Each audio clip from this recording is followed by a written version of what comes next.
नमस्कार दोस्तों, जैसा कि आप स्क्रीन पर देख सकते हैं, मध्य प्रदेश में आईटीआई के अंदर कई सारे पदों पर वैकेंसी आई है। इसके एप्लीकेशन फॉर्म 9 अगस्त 2024 से शुरू हो चुके हैं और एप्लीकेशन की लास्ट डेट 23 अगस्त 2024 है। जनरल कैटेगरी के लिए एप्लीकेशन फीस 500 रुपए है और अगर आप ओबीसी, एससी, एसटी, ईडब्ल्यूएस या फिजिकली हैंडीकैप्ड कैटेगरी से बिलोंग करते हैं तो आपके लिए एप्लीकेशन फीस 250 रुपए है। दोस्तों, जैसा कि आप देख सकते हैं, टोटल वैकेंसी 450 है। मैंने टेबल में डिटेल में बताया है, आप वीडियो पॉज करके देख सकते हैं। दोस्तों, आइए आज जानते हैं कि इसके लिए एलिजिबिलिटी क्या है, एज लिमिट क्या है, कौन इसका एप्लीकेशन फॉर्म भर सकता है, क्वालिफिकेशन क्या मांगी गई है और एग्जाम पैटर्न कैसा होता है। दोस्तों, अगर आपका मध्य प्रदेश राज्य के रोजगार कार्यालय में जीवित पंजीयन है तो ही आप इसका एप्लीकेशन फॉर्म भर सकते हैं। सेकंड पॉइंट है, ये एग्जाम केवल मध्य प्रदेश के मूल निवासी के लिए है। दोस्तों, अगर आप मध्य प्रदेश से बिलोंग करते हैं तो ये आपके लिए एक सुनहरा अवसर हो सकता है। तीसरा पॉइंट है, अगर आपकी आईटीआई कंप्लीट है तभी आप इसका एप्लीकेशन फॉर्म भर सकते हैं। अगर अभी आप आईटीआई कर रहे हैं या फिर अगर आपकी आईटीआई कंप्लीट हो चुकी है लेकिन 23 अगस्त 2024 तक अगर आपका रिजल्ट नहीं आता है तब भी आप इसका एप्लीकेशन फॉर्म नहीं भर सकते हैं। चौथा पॉइंट है, आपके जो भी डॉक्यूमेंट हैं जैसे कि caste certificate, domicile, physically handicapped certificate, driving licence, EWS certificate, ये सारे सर्टिफिकेट आपके 23 अगस्त 2024 के पहले के हों, यानी कि ये सभी डॉक्यूमेंट्स की इशुइंग डेट 23 अगस्त 2024 से पहले की हो।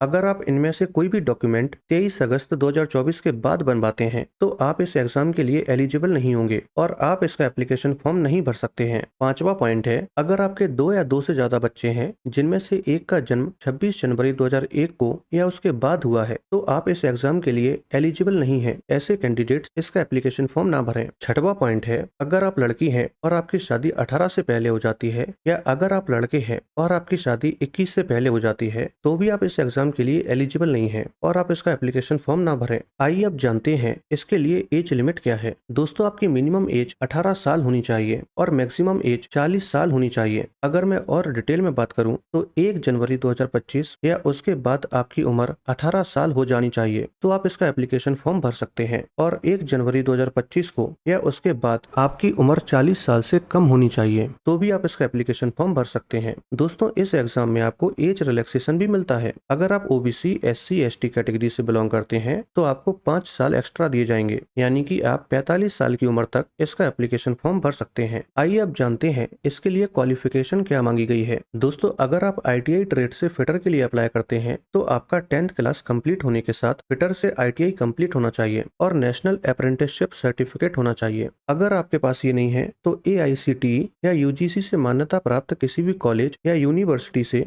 Mechanical engineering production, mechanical engineer automobile integrated production, industrial manufacturing, industrial production और मैन्युफैक्चरिंग, मैकेनिकल टूल और डाई, मैकेनिकल वेल्डिंग और sheet metal, mechanical RAC, industrial engineering और मैनेजमेंट, इनमें से किसी में भी आपकी ग्रेजुएशन कंप्लीट होना चाहिए या फिर पॉलिटेक्निक डिप्लोमा होना चाहिए तो आप फिटर के लिए अप्लाई कर सकते हैं। और दोस्तों, मान लीजिए अगर आप आईटीआई ट्रेड से वेल्डर के लिए अप्लाई कर रहे हैं तो आपका 10th क्लास कंप्लीट होना चाहिए और वेल्डर ट्रेड में आईटीआई होने के साथ नेशनल अप्रेंटिसशिप सर्टिफिकेट होना चाहिए। अगर आपके पास ये नहीं है तो आपके पास दूसरी चॉइस है कि आपका 10th क्लास कंप्लीट होना चाहिए और सेंटर ऑफ एक्सीलेंस योजना के तहत वेल्डर ट्रेड के अंदर 2 साल का कोर्स होता है, आपका वो कंप्लीट होना चाहिए। अगर आपके पास ये दोनों चीजें नहीं है तो आपके पास तीसरा ऑप्शन है कि एआईसीटीई या यूजीसी से मान्यता प्राप्त किसी भी इंस्टीट्यूट, कॉलेज या यूनिवर्सिटी से mechanical engineering production, mechanical engineering automobile integrated production,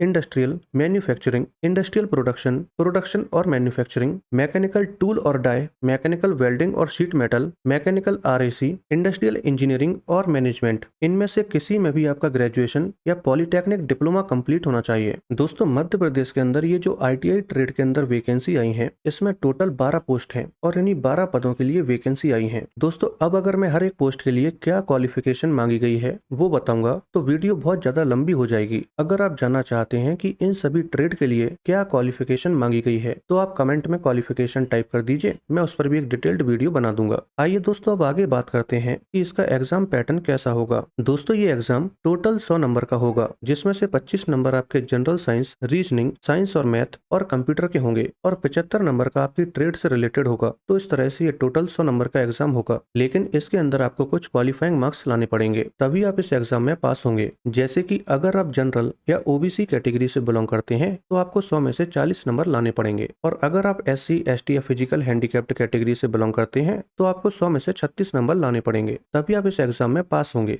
लेकिन दोस्तों, पास होने का मतलब ये नहीं है कि आपका सिलेक्शन हो गया। सिलेक्शन तो आपका मेरिट के बेस पर ही होगा। ये बस एक तरीके से मिनिमम क्वालिफाइंग मार्क्स हैं, यानी कि अगर आपको इस एग्जाम में पास होना है तो आपको इतने मार्क्स तो लाने ही पड़ेंगे। दोस्तों, अगर आपको ये वीडियो पसंद आई हो तो वीडियो को लाइक करके चैनल को सब्सक्राइब कर लीजिए।